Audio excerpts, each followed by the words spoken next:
কলকাতা শহরের এক কোণায় পুরনো অঞ্চল সুবর্ণপুর। আধা শহর আধা গ্রাম বলা চলে।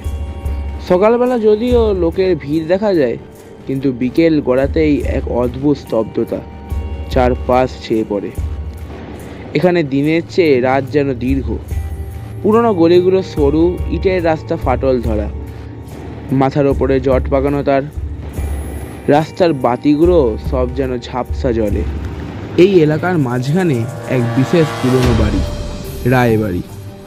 একসময় রায় বাহাদুর হরিপ্রসাদ রায়ের বাস ছিল এখানে। কলকাতার জমিদারদের মধ্যে তার নাম একসময় ছিল স্বর্ণাক্ষরে লেখা।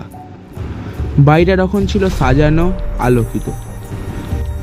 এখন বাড়িটা একেবারে পোড়ো বাড়ি। ভাঙাচোরা পাঁচিল, মখমলি শ্যাওলা দিয়ে ঘেরা। বাড়ির পাশের বিশাল অশ্বত্থ গাছটা যেন দিনের বেলাতেও ছায়া ফেলে দেয়। স্থানীয় লোকেরা বলে, এ বাড়িতে রাত কাটানো যায় না। প্রতি শুক্রবার রাতে সেই বাড়ির পশ্চিম ঘরে আলো জ্বলে।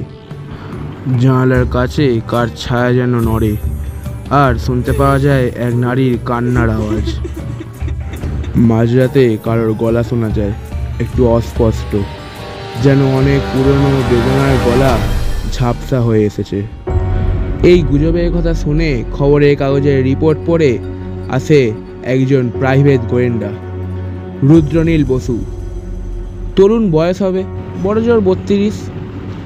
শহরের রহস্যময় কেস নিতে তার আগ্রহ বরাবরই বেশি। ভূতপ্রেতের ব্যাপারে সে বিশ্বাস করে না, কিন্তু রহস্যের পেছনের মানুষের কীর্তি সে খুঁজতে ভালোবাসে। সঙ্গে ছিল তার পুরনো বন্ধু অভিক, পেশায় একজন সাংবাদিক।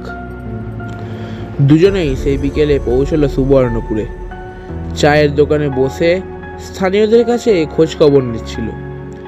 দোকানদার বলল, মশাই, বড় সাহস করে এসেছেন। গত মাসেই নাকি এক রাতের জন্য এক কলেজের ছেলে ঢুকেছিল রায়বাড়িতে। সকালে অজ্ঞান অবস্থায় পাওয়া গেছে সেখানে। অভিক একটু হাসলো। রুদ্র বলল, আসলে ভূত নয়, বরং কে বা কারা এই রহস্য সৃষ্টি করেছে তা জানতে এসেছে। পরিকল্পনা ঠিক হলো, শুক্রবার রাতে অর্থাৎ আজই তারা রায়বাড়িতে ঢুকবে। সন্ধ্যা 7টা নাগাদ দুজনে পৌঁছলো রায়বাড়ির সামনে। বড় লোহার গেট ঝুলে পড়েছে তালা। একটু ঠেলাতেই খুলে গেল। ভেতরের বাগান সম্পূর্ণ পরিত্যক্ত, ঘাস জঙ্গল জমে গেছে। বাতাস ভারী, মনে হচ্ছে কিছু যেন অপেক্ষা করে আছে। ভিতরে গিয়ে বাড়িটার কাঠের দরজা ঠেলে খুলল। ধুলো, শ্যাওলা আর পচা গন্ধের চারপাশ ছেয়ে গেছে। দেওয়ালের একপাশে ভাঙা ঝাড়বাতিটার অবশিষ্ট অংশ। সিঁড়ি দিয়ে ওপরে উঠতে উঠতে কাঠের মেঝের কর্মর আওয়াজ। ঠিক তখনই দূরের পশ্চিম ঘরের জানালায় দেখা গেল এক কালি আলো। দেখলি? অভিক কাপা গলায় বলল। রুদ্রনীল চোখের পলক না ফেলে এগিয়ে গেল। হাতে টর্চ, পকেটে রেকর্ডার।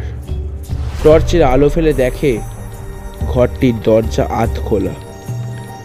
দরজার গায়ে নখের আঁচড়ের দাগ। ভিতরে পা রাখতেই গায়ে কাটা দেয়। ঘরের মাঝখানে পুরনো কাঠের টেবিল, তার ওপর একটা কেরোসিন ল্যাম্প জ্বলছে। আশেপাশে আর কিচ্ছু নেই। টেবিলের ওপর পড়ে আছে একটা পাতলা খাতা। তার প্রথম পাতায় বড় বড় করে লেখা, নরহত্যার ইতিহাস। রুদ্রনীল পাতা উল্টে পড়তে লাগলো। 1895 সালে এক রাতে এই ঘরের মধ্যেই জমিদার পুত্রবধূ অনিমা রহস্যজনকভাবে খুন হন। সন্দেহের তীর পরিবারের সদস্যদের দিকেই যায়, কিন্তু প্রমাণের অভাবে কেস বন্ধ হয়ে যায়। সেই রাত থেকেই প্রতি শুক্রবার এখানে তার কান্না শোনা যায়।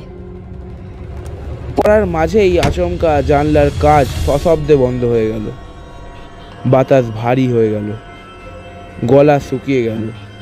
দুজনেই অনুভব করলো ঘরের মধ্যে যেন আরো কেউ আছে। পরদিন সকালে রুদ্রনীল গিয়ে হাজির হলো পুরনো রেকর্ডার অফিসে। কাগজপত্র ঘেঁটে জানতে পারল অনিমার খুনের পেছনে ছিল বাড়ির ছোট ভাই হেমন্ত রায়।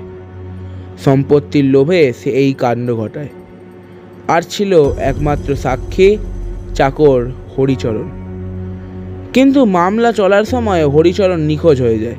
তারপরে কেউ তার হদিশ পায়নি। মামলাও ধাপাচাপা পড়ে যায়। সন্ধ্যাবেলা অভিক এসে জানালো, রুদ্র, এখানে পুরনো এক বৃদ্ধ মুদির দোকানদার আছে, বলে অনেক কিছু জানে। দুজনেই দুপুরে দেখা করলো বৃদ্ধের সঙ্গে। বৃদ্ধ বলল, মশাই, সত্য চাপা পড়ে গেলেও অপরাধের ছায়া মুছে যায় না। এই বাড়ির পাপের ইতিহাস আজও রয়ে গেছে। শুক্রবার রাতে রুদ্র আর অভিক আবার গেল রায়বাড়িতে। এবার তারা সঙ্গে নিল ক্যামেরা আর রেকর্ডার। রাত 10টা। ফের সেই ঘরের জানালায় আলো জ্বলে উঠল। এবার কাচের ওপরে স্পষ্ট এক নারী মূর্তি দেখা গেল, মাথা নিচু হয়ে কাঁদছে। রুদ্র বলল, আপনি যদি আমাদের কিছু জানাতে চান দয়া করে ইশারা করুন। ঠিক সেই মুহূর্তে বাতি নিভে গেল। ঠান্ডা হাওয়া বয়ে গেল ঘরে। টেবিলের নিচে খোঁজাখুঁজি করে তারা পায় এক পুরনো নোট বই। তাতে লেখা, হরিচরণের মৃত্যু অজানা, সত্য চাপা পড়ে গেছে। রুদ্র বুঝল, শুধু অনিমা নয়, হরিচরণও খুন হয়েছিল। পরের দিন সকালে পুলিশ ডেকে পুরনো ঘরের মেঝে খোঁড়া হলো। দেখা গেল মেঝের নিচে এক গোপন কুঠুরি। সেখানে পাওয়া গেল এক কঙ্কাল। ডিএনএ পরীক্ষায় জানা গেল এটাই হরিচরণের দেহাবশেষ। ঘটনার সূত্র ধরে পুলিশের তদন্ত চলল। জানা গেল বর্তমান মালিক পক্ষ ইচ্ছাকৃতভাবে এই রহস্য ছড়িয়েছিল, বাড়িটা যাতে বাজারে বিক্রি না হয়, ভৌতিক গুজবে দাম পড়ে যাবে, এই ছিল উদ্দেশ্য। কিন্তু আসল সত্যটা ছিল অনিমার খুন আর হরিচরণের নৃশংস হত্যার ইতিহাস। গোটা ব্যাপারটা পত্রিকায় বেরোলো। অভিক তার প্রতিবেদনে লিখল, ভূতের গল্প নয়, অপরাধের ছায়া মানুষকে তাড়া করে ফেলে। সত্য চাপা দিলেও তার মুখোশ একদিন খুলেই যায়। রুদ্র বলল, ভূত দেখার দরকার নেই, মানুষের অপরাধ নিজেই ছায়ার মতো ছড়িয়ে পড়ে।